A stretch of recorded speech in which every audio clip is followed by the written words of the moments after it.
नमस्कार देशवासियों, मैं आदित्य कुमार चौधरी अपने YouTube चैनल पर आप लोग का अभिनंदन करता हूं। दोस्तों, आज जो है मैं आप लोगों को लॉकडाउन में जो प्रवासी मज़दूर को जो तकलीफ़ उठानी पड़ी है उन तकलीफ़ों को जो है आपसे जो है अपने YouTube चैनल के माध्यम से साझा करना चाहता हूं। दोस्तों, हम सभी जानते हैं कि कोरोना वैश्विक महामारी आज पूरे विश्व में तबाही मचाए हुए है, जिसके वजह से हमारे भारत पर भी इसका बहुत बड़ा प्रभाव पड़ा और हमारे माननीय प्रधानमंत्री के द्वारा जो है लॉकडाउन की घोषणा की गई। लगभग 50 दिन से ऊपर हो गया लॉकडाउन का, लेकिन इस 50 दिन में जो है मज़दूरों की जो हालत जो है एक भारतीय होने के नाते जो है दिल को झकझोर दिया है।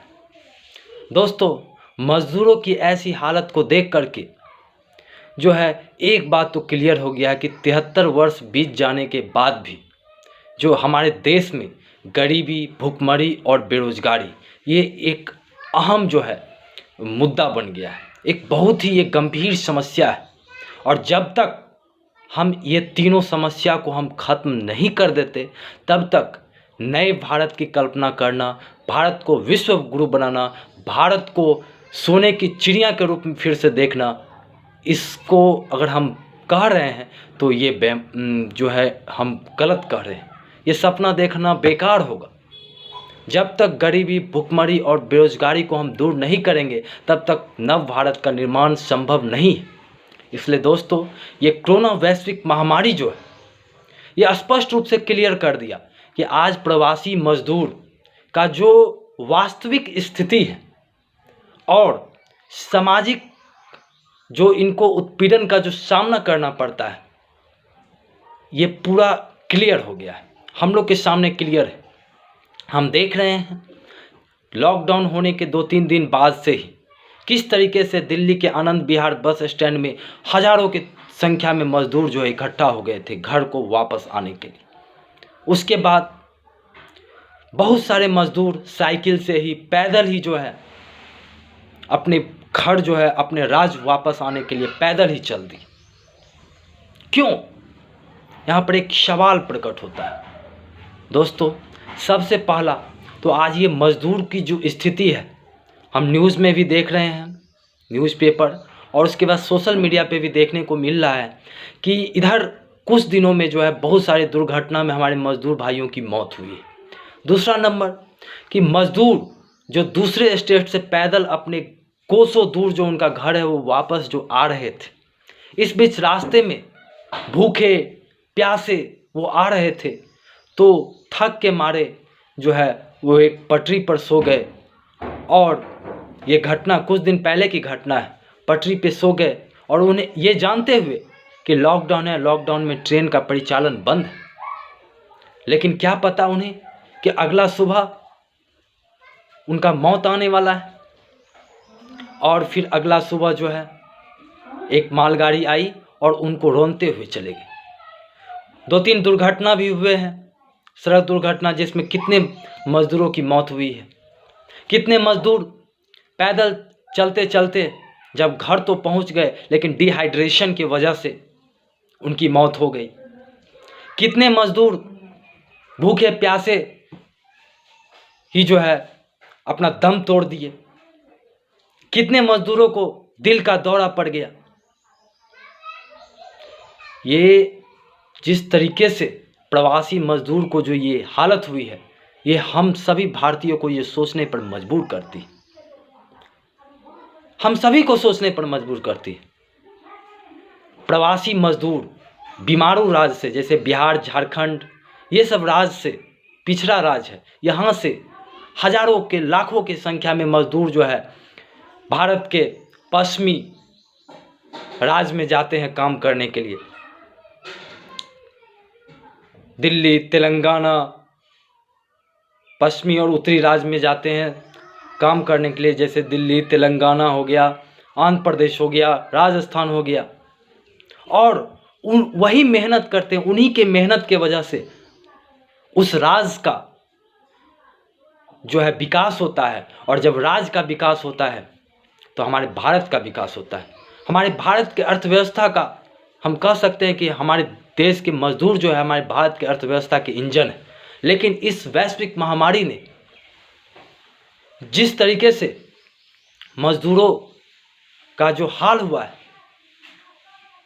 यह बहुत ही सोचने पर मजबूर करता है। दोस्तों, सबसे पहला इसका जिम्मेवार कौन है, इसके लिए हमें जानना होगा। दोस्तों, ये कोरोना वैश्विक महामारी थी। हमारे देश के माननीय प्रधानमंत्री एकाएक जो है लॉकडाउन की घोषणा कर दी। अगर वो लॉकडाउन का घोषणा करने से पहले सभी राज्य के मुख्यमंत्री के साथ अगर मीटिंग बुलाते और तब सभी मुख्यमंत्री का राय विचार लेकर के तब अगर लॉकडाउन की घोषणा करते, तो मैं समझ सकता हूं कि ऐसी स्थिति अभी उत्पन्न नहीं होती। तो एक फॉल्ट तो वहाँ था। दूसरा फॉल्ट, अब मान लीजिए कुछ मजदूर जो है, बहुत सारे मजदूर, लाखों की तादाद में मजदूर बीमारू राज्य, पिछड़े राज्य से दूसरे राज्य में जाते हैं काम करने के लिए, और उनके मेहनत के वजह से उस राज्य का विकास होता है और भारत का अर्थव्यवस्था जो है इन्हीं के मेहनत के वजह से चलता है।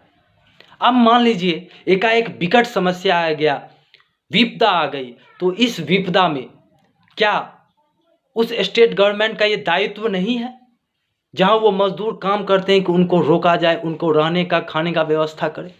आखिर क्यों मजदूर पैदल चलने के लिए विवश हुआ?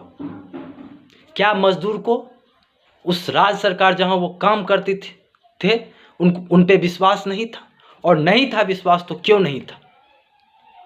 मेरे समझ से जिस राज्य में मजदूर काम करते थे वहाँ के राज्य सरकार को जो है ये जिम्मेदारी लेनी चाहिए थी। सभी को रोकने के लिए प्रयत्न करना चाहिए, सभी को रहने खाने का व्यवस्था करना चाहिए था, उन्हें विश्वास दिलाना चाहिए था। लेकिन खैर छोड़िए, केंद्र सरकार राज्य सरकार दोनों की गलती है। और ये जो विपदा जो आई है,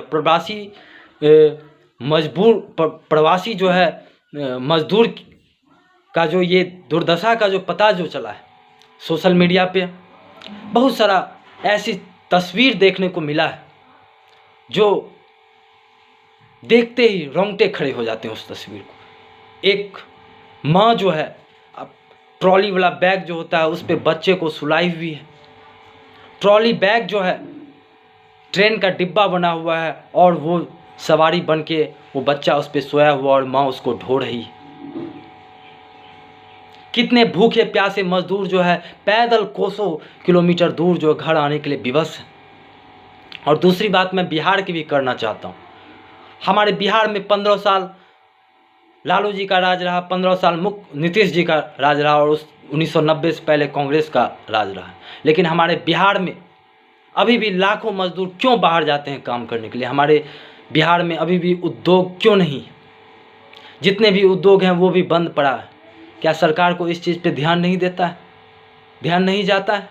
अगर हमारे बिहार में जो उद्योग अभी बंद है उसको अगर खोल दिया जाए तो लाखों मजदूर जो बाहर जाते हैं काम करने के लिए उनको यहीं रोजगार मिल जाएगा। वो परिवार के साथ रहेंगे, काम करेंगे और दूसरे राज्य में उनके साथ जो व्यवहार होता है वो भी नहीं होगा। अपने राज्य के लिए काम करेंगे, हमारे राज्य का इससे विकास भी होगा, रोजगार भी मिलेगा। तो ये सारी ऐसी समस्या है जो हमें सोचने पर, एक भारतीय होने के नाते सोचने पर जो है विवश करती है। जब तक हम लोग भूखमरी, बेरोजगारी और गरीबी को नहीं मिटा सकते हैं तब तक जो है नव भारत की कल्पना करना बेईमानी होगी। और ये कोरोना वैश्विक महामारी मजदूरों का जो वास्तविक स्थिति है और समाज में उनके साथ कैसा व्यवहार होता है इसका पूरे तरह से वर्णन कर दिया है। इसलिए हम सरकार को भी, राज्य सरकार, केंद्र सरकार और हम सभी को भी एक बहुत बड़ी सीख मिली है कि अब आने वाले विपदा में जो हम लोग एक सबक लिए हैं उस सबक को ज़रूर जो है फॉलो करेंगे। और साथ ही साथ अभी जो स्थिति बना हुआ है हम उम्मीद करते हैं कि सरकार जो है ज़मीनी स्तर पर उनको भोजन, पानी, सब चीज़ का व्यवस्था करेगी और मजदूर को जो तकलीफ़ जो हो रही है वो तकलीफ़ नहीं होगा। ज़मीनी स्तर पर जो है उसको भोजन, पानी, सब्जी का व्यवस्था करवाएगी। धन्यवाद। जय हिंद, जय भारत।